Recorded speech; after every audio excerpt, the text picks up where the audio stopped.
Good morning, good afternoon, good evening, wherever you are in the world. My name is Tomo, and welcome to my 2024 Brazilian Sprint post-race Chinwag. That doesn't quite flow off the tongue yet. I've not quite got consistent enough with these post-sprint chats. But here we are. We're going to do this after each and every sprint before qualifying, so we can kind of put this sprint in a nice little box and then kind of forget about it for the post race, right? Rather than getting all mixed. Oh, what was qualifying for what was in the sprint race, what was in the main race?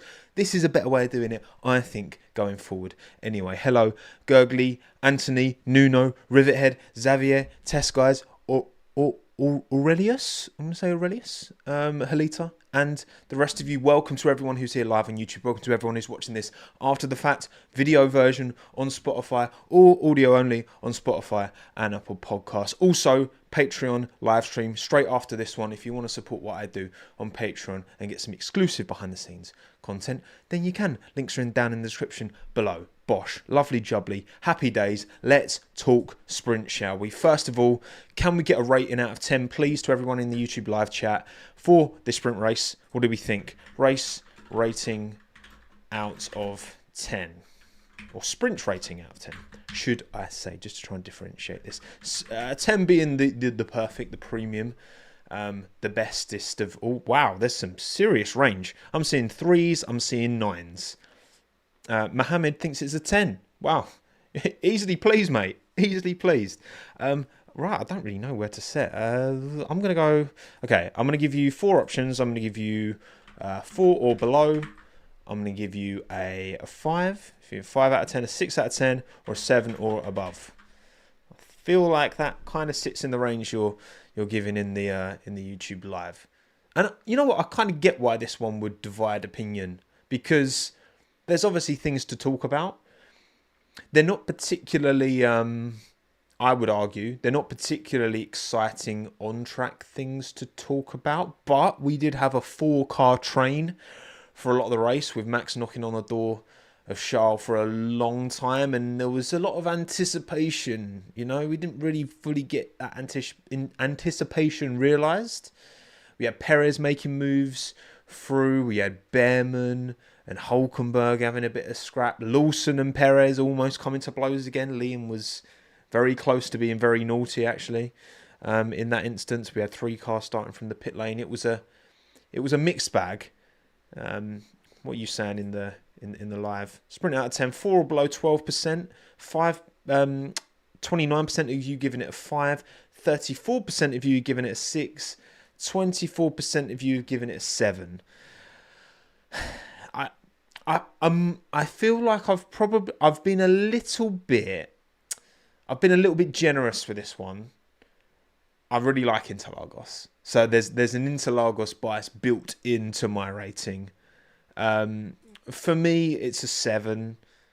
It's probably like a 6.5, really. As sprint races go, and this is relative to a typical sprint race. It was all right. I think it was pretty good as sprint races go. You know, four cars battling for the lead. Didn't really get those overtaking opportunities, though, did we? Obviously, Max was complaining that Charles was making too many mistakes. I think it was good. I enjoyed it, and there was some good. And again, Perez, Lawson, you had Behrman scrapping with Hulkenberg. You had a bit going through it. Maybe you know what, you lambasted me for giving Mexico a 5. Was it Mexico I gave a 5? I've got a very short-term memory. And you're going to lambast me for giving this a 7. But, you know, each their own. And 26% of you agree with me, all right? 26% of you. We take those. Now, of course, the big thing is we don't actually know the finishing order. Not for sure, right? Because there is this potential penalty for Max looming over him, right? For a VSC transgression. Okay? To be honest, I'm not exactly sure whether it's, you know, him being above his delta that he needs to stay below at the time the VSC goes away, or whether it was because he was partially alongside Oscar.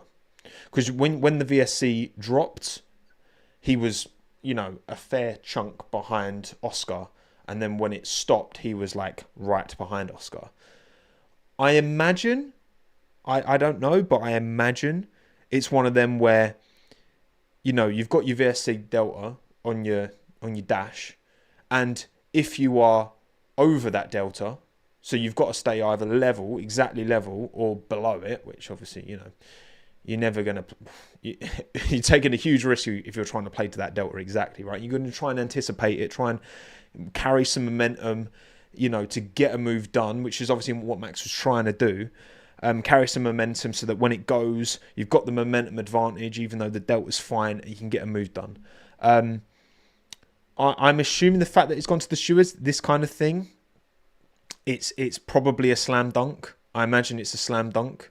Whether or not Max did, if he's not to the delta, right, in the same way that, remember when Lewis in Brazil got that penalty for having his DRS like 0.1 of a millimeter too big.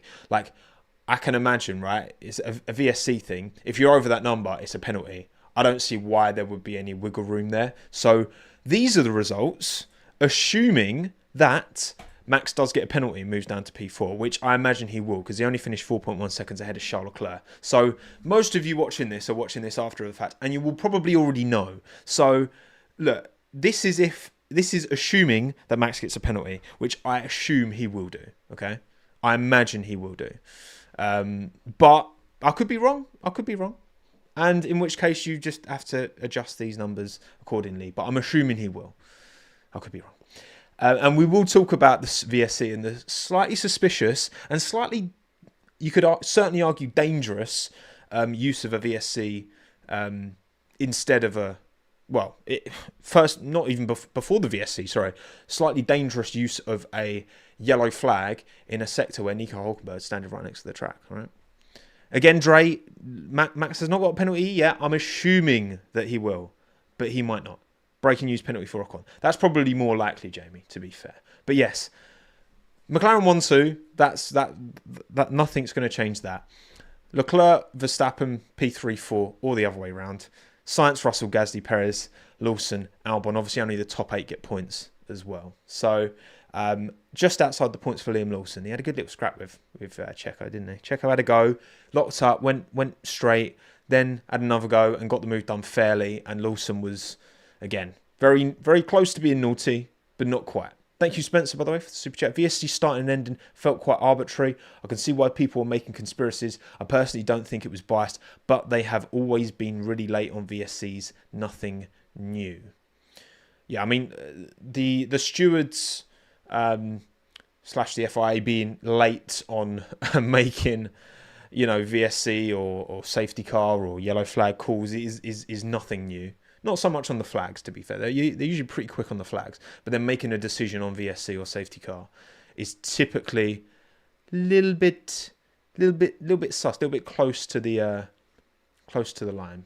So yeah, these are the results, assuming Max gets a penalty, which I think he will, but I don't know. So there you go. And these are the driver standings.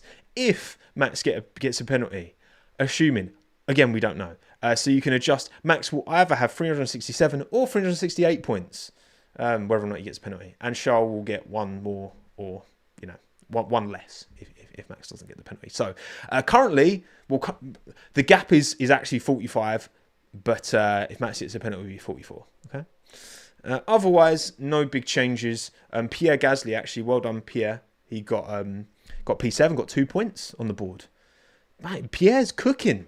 Tell you what, the Alpine just low key kind of cooking at the minute. And if Ocon had done a better job in qualifying, then could have been up there, because Ocon made decent progress in the race.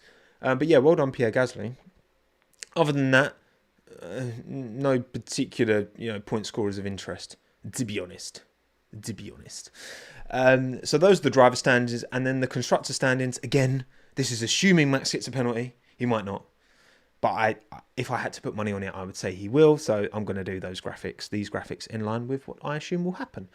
And statement on Yuki Coin. We'll hold that, Xavier. We'll hold that. So the gap is 34 between McLaren and Ferrari. If Max gets a penalty, then assuming he gets a penalty. I've explained this enough times, all right? I just know there's going to be people in the comments being like, that's not right, because... And I'm like, I've explained this about 12 times in the stream, okay? So I mean, I could have just done the stream a bit later, I suppose, but it's my weekend and I want to get it done now. So there you go. All right, put that in your pipe and smoke it. We'll see. We'll see if Max hits a penalty or not. I'm just going by what I think will happen. But yeah, no big changes in the team standings really, apart from Alpine closing that gap once again to Williams. Only 1 point between the two of them now. Damn, like Alpine, it's crazy how that momentum's shifted, and all of a sudden, particularly in the hands of Pierre, Alpine are looking like. Look, I mean, obviously Albon got to Q3. You know, Colapinto will consistently at least get into Q2, I think. So that's going to go down to the wire, I think, till the end of the season. Haas aren't going to have enough to catch Aston Martin, even though Aston Martin, you know, they essentially threw this off as a testing session. So yeah, look, what can you do? What can you do? Make this 13. No, creative, I will not make this number 13. So yeah, those are the team standings as they stand if Max gets a penalty for the 13th time. Right, okay. Yeah, something I definitely think is worth talking about is this. I took this print screen from someone who shared this on Twitter from there on TV. This is, you know, before the VSC, yellow flag out. Nico Hulkenberg standing next to his car. You got cars going at pretty much full whack. Now, of course, I understand that, you know, it wasn't raining. The track conditions were good. Obviously, relatively speaking, right, a lot of people struggling with the bumping, with the new tarmac as well. It seems a bit like, in this instance, when you've got a driver out the car standing, like, I don't know why the VSC wasn't dropped immediately. And this is the problem, right? This is why I put in the thumbnail that it was messy how McLaren went about this, right? Because they opened themselves up for no reason, like, really, that I can see. Because I think every time Oscar's been given a clear, concise order, he's followed it. So I don't think McLaren have given themselves any reason to believe that if they give Oscar a clear, concise order, he will not follow it, because he always has done, as far as I'm concerned. And I think that, look, why not VSC straight away? But also that would have kept Oscar ahead of Lando. And it's like, bro, it's like, I don't get it. There seems to be this sense of this ego within McLaren and the operations of that team to be like, right, we want to do things the McLaren way and we don't want to do team orders, right? So you either do it, if you're going to do team orders, you do it properly. And you don't mess about, right? You don't faff about. You just do it. You get it done. You wait, right, okay, Oscar, if you're ahead, when we're going down the back straight, if Lando is behind you, right? So it's 1-2, right? They would have talked through all of these scenarios beforehand, right? If Lando's behind you and the car behind him does not have DRS on him, give Lando the position at the end of the next straight, right? The second DRS straight, right? That seems pretty, like, fair and pretty easy. And they had opportunities where Charles was more than a second behind Lando, did not have DRS on Lando, and Lando was in within like half a second on Oscar. If you're gonna do team orders, stop faffing about and just do it. If you're not gonna do, look, I would almost respect it more if they just no, we're not doing team orders, right? Lando has to fight for every position, and you go will to will with Oscar, right? If that's what you want to do that, right? If you're gonna be like, right, we will do team orders, fine.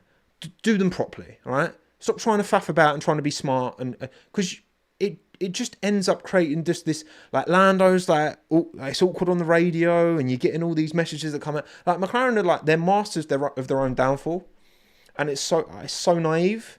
I'm like, what are you doing? Just either do it or don't do it, and stop faffing about and creating these bloody storylines, because it's honestly a bit boring. So look, that's what I feel like. Just do it or don't. But yeah, the fact that Hulkenberg was out of his car, this part of the track, and it was only a yellow flag, I don't know. I don't like that. And I don't see why the VSC didn't drop earlier. And I literally, I tweeted it before it happened. I was like, if a safety car comes out here, well, because you could see that they didn't talk about it in the Skycoms anyway, but you could see like white smoke coming out the back of Hulkenberg's car. You could see it was buggered, right? You see that car was about to retire. Like, what? Why are they opening themselves up to this? Twomo, thank you for the super chat. Stella said they wanted 4 to 5 seconds for the swap. Overcautious, just like Hungary. Being worried about Hamilton undercutting. 4 to 5 seconds? Really? Is that what he actually said? That is ridiculous. If Twomo, that is barbaric. In a sprint race. I mean, if true, that is ridiculous. That is like what are you doing? Why are you making it so hard for yourselves? Like, because you know what? Okay, I can get on board with this whole McLaren. You know, they haven't been fighting at the front. They haven't been fighting for wins for a long time, and the team are getting used to being a blah blah blah blah. Okay, I get that, right, to a point. But then it comes to the point where you're just like, hang on a second. No, I don't think this, what happened today, right? And look, it was messy. They got it done. It worked fine for them in the end. They got the 1-2 with Lando ahead, right? The result, the outcome worked, okay? But you're playing to likelihood here. And if a VSC had been dropped straight away, which I believe it should have, look at this image. You can't tell me that that's like endorsable. Look, it takes one driver to make a mistake, right? What, Piastri like plants his right foot a bit too much because he's annoyed he's had to give the position up and just harpoons into the side of Hulkenberg's car. Like, it can happen, okay? I mean, I'm not being funny. Like, yes, I know weather was a massive contributing factor, but also it was just a number of very small, things that in isolation wouldn't have caused it, but they all came together and it resulted in Gilles Bianchi losing his life. Like, in reality, that's what happened, right? It was so unlucky, but it happened. And I just don't understand. In this instance, I don't see why they didn't drop a VSC earlier. And that would have meant that Piastri would have finished the race ahead of Norris, which would have just, like, almost, like, actually, you know what? No. I wish that had happened, because that would have hopefully, that would have taught McLaren a lesson to stop trying to be, flash about it, trying to be, we stick to our principles as shut up. Just do it or don't do it. Just do it or don't do it, okay? Simple as that. You can't change position under a safety car, exactly. You can't. So, listen, it is what it is. It is what it is. McLaren did what they did, and they got away with it, but they were lucky. Oh my God, West Ham, we're losing 1-0, and now Alvarez has just been sent off. Oh, this is why I don't really watch football. I mean, West Ham have always been disappointing, to be honest. So, that's nothing new for me. Max Verstappen had been summoned to the stewards for failing to stay above the minimum time set during the VSC. So we've got a bit of info here. Let me just save this and I'll drag it up on the stream to make life a bit easier. Okay. So still waiting for actual confirmation as to whether he will have a penalty or not. But if he does get a penalty, it will be here's the document. What's it say? Yeah. Driver and team representative required to report to the stewards at 12:45. I don't know what the time difference is in Brazil. I'm not sure. I don't actually didn't think about that. Alleged breach of Article 56.5 of the FIA Formula 1 sporting regulations, failing to stay above the minimum time set by the FIA ECU during the VSC, ending at 11:31. So yeah, nothing to do with being alongside Oscar. This is failing to stay above the minimum time set. And to be honest, right, if he's not, as far as I'm concerned, there's no reason why this kind of penalty shouldn't just be a slam dunk. Oh, British boy.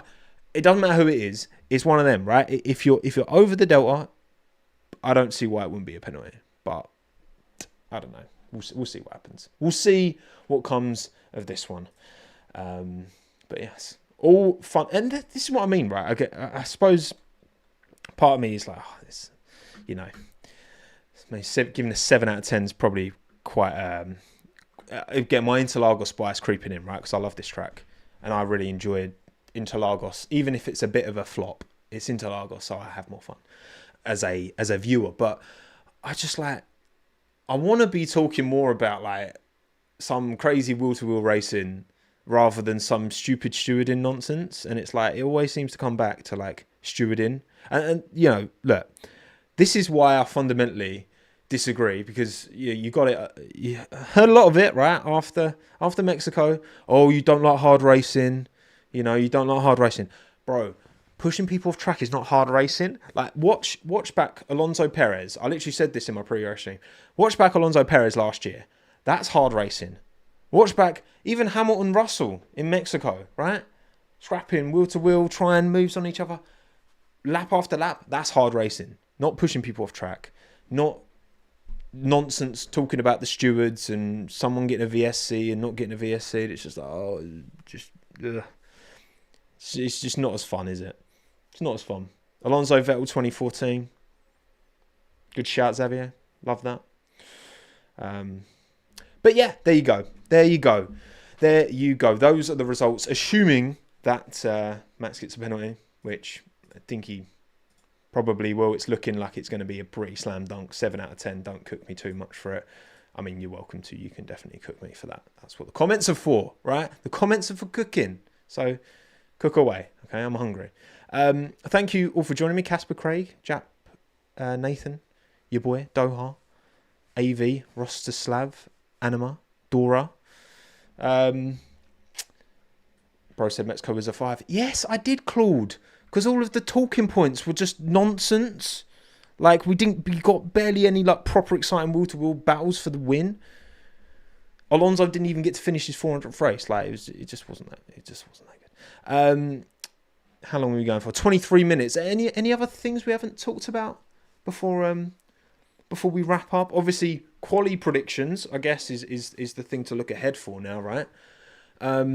Ferrari race pace was not great.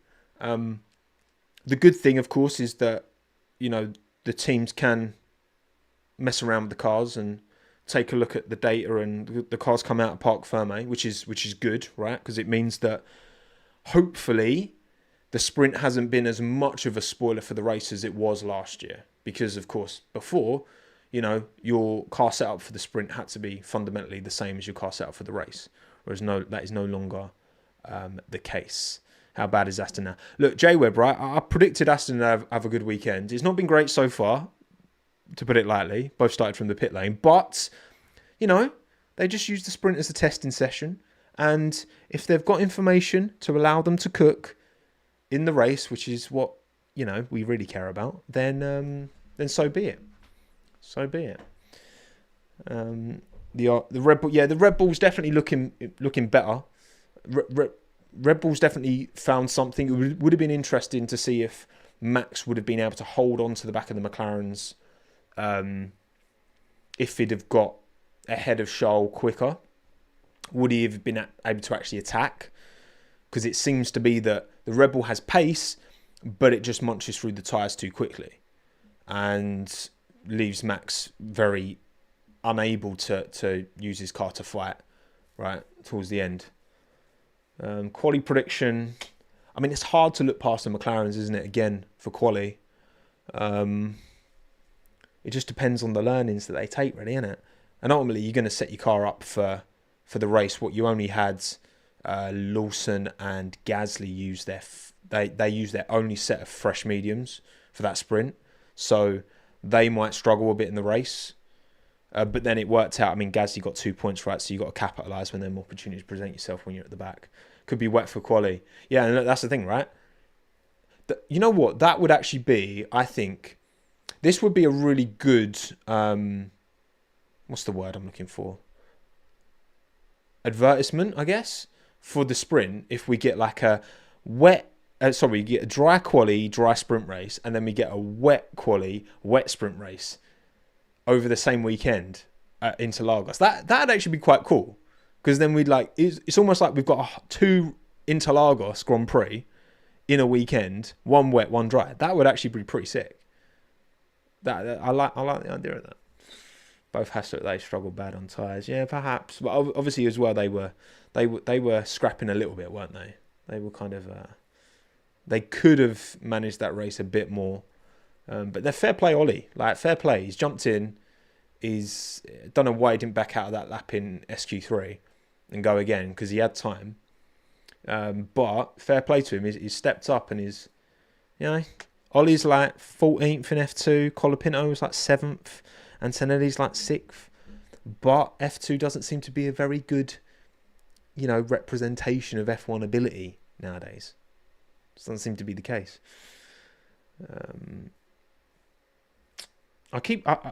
Right. What? I'm not sure if you lot winding me up, but I keep seeing people type about Kyle Army in the chat. Right. What's going on with Kyle Army? Is it what's going? Or are you just winding me up? I can't even type on Twitter. Kyle Army. Kyle Army been given the green light to be upgraded to a grade 1 circuit. Ooh, very good. That was a couple of days ago, right? Kyle Army Grand Prix circuit has been given the green light. I'm just reading someone. Hang on. Yeah, the person seems legit. Matthew Canier on Twitter. Been given the green light to be upgraded to an FIA Grade 1 circuit, meaning the ability to host Formula 1, MotoGP and more motorsports together with Apex circuit design. The plans to have South Africa on the calendar by 2027. Yes, that'd be sick. That'd be sick. Kyle Army v Rwanda. Yeah, of course, Rwanda was he's going for a Grand Prix as well. Well, look, I was in South Africa earlier this month. I did not go to Joburg this year. Sorry, did not go to Joburg, which is obviously where Kyle Army is.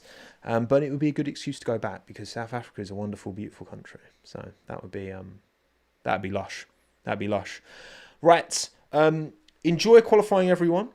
If you want to support me on Patreon, I'm going to continue this chat over on there. So you can do. You'll get this little surround that you can see here of me talking to patrons. But if not, then all good. And enjoy qualifying. Enjoy the race. And I'll speak to you post-race. Also, I'm doing another... I will be live again before the end of today on another channel. So keep an eye out for that. No spoilers. Right. Enjoy, everyone. Take care. Be good. Be well. Be happy. Still can't see if Max has got a penalty yet. Don't think he has he? I'm not sure. But anyway, if he does get a penalty, then all the information in this video is correct. Okay? If he doesn't, well, you know, you win some, you lose some. As Max said. As Max literally said himself. Right. I'm off. Ciao, adios. I'm done. Bye-bye.